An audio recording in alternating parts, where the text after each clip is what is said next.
Assalamualaikum warahmatullahi wabarakatuh. Sebelumnya kembali lagi bersama saya. Saya di sini akan mempresentasikan tentang referensi virtual reality dari mata kuliah multimedia pemasaran. Sebelum saya akan menjelaskan tentang virtual reality, saya di sini akan memperkenalkan diri saya. Nama saya Santi, kelas dari 2DD02, NPM 312211863. Baik, selanjutnya saya di sini akan membahas tentang mengenal virtual reality. Para milenial tentu sudah tahu dong tentang istilah virtual reality atau bahasa kerennya bisa juga disebut dengan VR. Bagi Anda yang belum tahu apa itu VR, akan saya beritahu. Virtual reality ini merupakan alat hasil pengembangan dari kecanggihan teknologi yang memungkinkan penggunaannya untuk dapat berinteraksi dengan objek imajinasi melalui perangkat komputer dan membawa sang user masuk ke dalam suasana 3 dimensi yang seolah-olah akan menjadi nyata.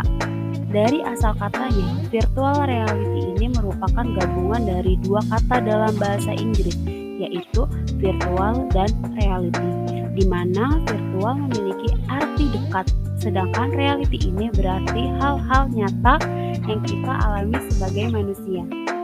Di dalam bahasa Indonesia, virtual reality ini dikenal dengan istilah realitas maya. Oke, baik, selanjutnya saya akan membahas tentang istilah realitas maya. Asal istilah realitas maya ini sebenarnya tidak pasti. Jaron Lanier ini mengakui bahwa menggunakan istilah itu pertama kali suatu istilah terkait digunakan oleh Myron Krueger.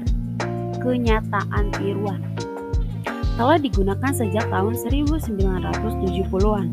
Konsep realitas maya juga telah dipopulerkan oleh media massa melalui film seperti Brainstorm dan Laur Mowerman. Riset mulai berkembangnya itu pada tahun 1990 dan sebagian dari riset ini termotivasi oleh buku yang non-fiksi seperti Realitas Maya oleh Howard Reingold. Bukunya menjelaskan tentang perihal realitas maya yang membuatnya lebih dapat dimengerti oleh penggemar maupun peneliti. Selanjutnya di sini ada sejarah virtual reality. Morton Hellig ini menulis tentang teater pengalamannya pada tahun 1950 yang meliputi semua indera dengan suatu cara efektif, sehingga bisa menarik penonton ke dalam kegiatan di layar. Dia membangun suatu prototipa dari visinya yang dinamakan Sensorama pada tahun 1962 bersama dengan film-film pendeknya untuk dipertunjukkan di dalam dan melibatkan berbagai indera penglihatan, pendengaran, dan sentuhan. Selanjutnya pada tahun 1968, Ivan Sutherland dibantu oleh siswanya Bob Sproul menciptakan apa yang secara luas dianggap sebagai pendahulu realitas maya dan sistem display terjulang di kepala reality augmented. Alatnya primitif, baik dalam kaitan alat penghubung pemakai dan realisme, dan HMD, untuk dikenakan oleh pemakai sangatlah berat, sehingga harus digantungkan. Dan grafiknya yang berisikan lingkungan maya sebuah wireframe sederhana. Di penghujung 1980, istilah realitas maya ini telah dipopulerkan oleh Jaron Lanier, salah satu pelopor modern dari bidang tersebut. Lanier yang telah mendirikan perusahaan FPL Research pada 1985 yang mengembangkan dan membangun sistem kacamata hitam dan sarung tangan yang terkenal di dasawarsa itu. Selanjutnya di sini pada abad ke-20, Morton Hellig menulis pada tahun 1950-an tentang teater pengalaman yang dapat mencakup semua indera dengan cara yang efektif sehingga menarik penonton ke dalam aktivitas di layar. Dia membangun prototipe yang dijuluki Sensorama pada tahun 1962 bersama dengan 5 film pendek yang akan ditampilkan di dalamnya sambil melibatkan banyak indera penglihatan, suara, bau, dan sentuhan. Sebelum saya akan menjelaskan lebih lanjut, di sini saya akan menjelaskan tentang sensorama. Sensorama itu perangkat mekanis, bukan digital ya teman-teman. Oke, kita lanjut tentang sejarah pada abad ke-20.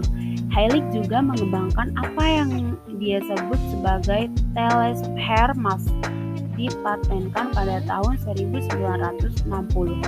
Ia mendeskripsikan perangkat tersebut sebagai perangkat televisi teleskopik untuk penggunaan individu penonton diberikan sensasi realitas yang lengkap, yaitu gambar 3 dimensi bergerak yang mungkin berwarna dengan penglihatan tapi 100%, suara binaural, aroma, dan angin sepoi-sepoi. Selanjutnya, saya akan membahas tentang cara kerja reality. Cara kerja virtual reality ini adalah dengan memanipulasi otak manusia sehingga seolah-olah merasakan berbagai hal yang virtual terasa seperti hal yang nyata. Dengan kata lain, virtual reality ini merupakan proses penghapusan dunia nyata di sekeliling manusia. Kemudian, membuat si pengguna merasa tergiring masuk ke dalam dunia virtual yang sama sekali tak bersentuhan dengan dunia nyata. Untuk dapat merasakan sensasi dari VR ini, ada beberapa perangkat tambahan yang perlu digunakan, antara lain seperti headset virtual reality yang kini banyak tersedia di pasaran. Selanjutnya di sini ada elemen penting virtual reality. Yang pertama di sini ada virtual world. Virtual world ini yaitu sebuah konten yang menciptakan dunia virtual dalam bentuk screenplay maupun script. Yang kedua di sini ada immersion. Immersion adalah sebuah sensasi yang membawa pengguna teknologi virtual reality merasakan ada di sebuah lingkungan nyata yang padahal fiktif. Immersion dibagi dalam 3 jenis nih teman-teman. Yang pertama di sini ada mental immersion yang membuat mental penggunaannya merasa seperti berada di dalam lingkungan nyata. Terus yang kedua ada physical immersion yang membuat fisik penggunaannya merasakan suasana di sekitar lingkungan yang diciptakan oleh VR. Lalu yang ketiga ada mentally immersion yang memberikan sensasi kepada penggunanya untuk larut dalam lingkungan yang dihasilkan. Nah, yang ketiga di sini ada sensory feedback, yaitu berfungsi untuk menyampaikan informasi dari virtual world ke indera penggunaannya. Elemen ini mencangkup visual penglihatan, audio pendengaran, dan sentuhan. Yang terakhir ada interactivity, bertugas untuk merespon aksi dari pengguna, sehingga pengguna dapat berinteraksi langsung dalam medan fiktif atau virtual world. Pemakai melihat suatu dunia semua yang sebenarnya adalah gambar-gambar bersifat dinamis melalui headphone atau speaker. Pendengar akan mendengar suara yang realistis melalui headset, glove, dan walker. Semua gerakan pemakai dipantau oleh sistem yang akan memberikan reaksi yang sesuai sehingga pemakai seolah-olah nyata. Lalu di sini saya akan membahas tentang efek positif virtual reality. Di sini efek positif virtual reality ini dibagi menjadi 3. Yang pertama ada sebagai saran pelatihan, yang kedua ada sebagai media rapat, dan yang terakhir ada remote workers. Saya di sini akan membahas tentang sebagian saran pelatihan dulu. Karena kelebihannya adalah membuat penggunaannya mampu merasakan seperti berada di dunia tersebut, layaknya alami dan nyata. Maka virtual reality ini sering digunakan dalam keperluan seperti pelatihan, seperti praktik kedokteran, praktik menerbangkan pesawat, dan berbagai pelatihan lain. Melalui teknologi virtual reality ini, dokter dapat melakukan latihan seperti berlatih mengoperasi pasien. Demikian juga dengan para pilot yang dapat memainkan virtual reality sebagai media dalam menerbangkan pesawat. Lalu yang kedua ada sebagai media rapat. Melakukan perjumpaan resmi seperti rapat VR sangat menolong kegiatan-kegiatan yang bersifat formal. Kini, orang-orang tidak perlu menjadwalkan tempat rapat, karena dimanapun mereka berada, mereka dapat saling bertemu muka dengan muka melalui VR. Mereka juga hanya butuh mencocokkan jadwal pertemuannya saja, dan jarak tak lagi menjadi penghalang dari sebuah rapat penting. Hanya dengan menggunakan headset, virtual reality ini akan terhubung dengan perangkat komputer yang telah mengunduh aplikasi VR, maka rapat dapat berlangsung dengan semestinya. Tentu saja dengan menggunakan VR ini, budget untuk melakukan meeting pun tidak perlu dipusingkan lagi. Yang terakhir di sini ada remote workers. Tidak hanya para pekerja kantoran saja, para freelancer pun sangat diuntungkan dengan adanya teknologi ini. Bekerja bisa di mana saja, bahkan di rumah pun juga bisa ya guys. Di rumah pun juga bisa tetap bekerja kok dengan adanya remote workers ini. Lalu yang akan saya bahas di bagian terakhir ini ada efek negatif virtual reality. Efeknya adalah ketika cybersickness adalah gangguan yang sering dialami dalam penggunaan VR ini. Penderita akan merasa ketegangan mata dan bahkan disertai rasa pusing.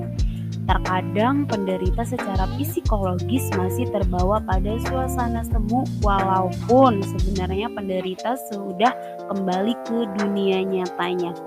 Jadi, pengguna ini tidak boleh dianggap remeh karena penderita biasanya susah kembali ke dunia nyata dan selalu terangan-angan dalam dunia semuanya. Baik, terima kasih. Mungkin itu saja yang bisa saya sampaikan dan saya presentasikan. Semoga bisa dicerna oleh teman-teman dengan baik. Kurang lebihnya mohon maaf. Wassalamualaikum warahmatullahi wabarakatuh.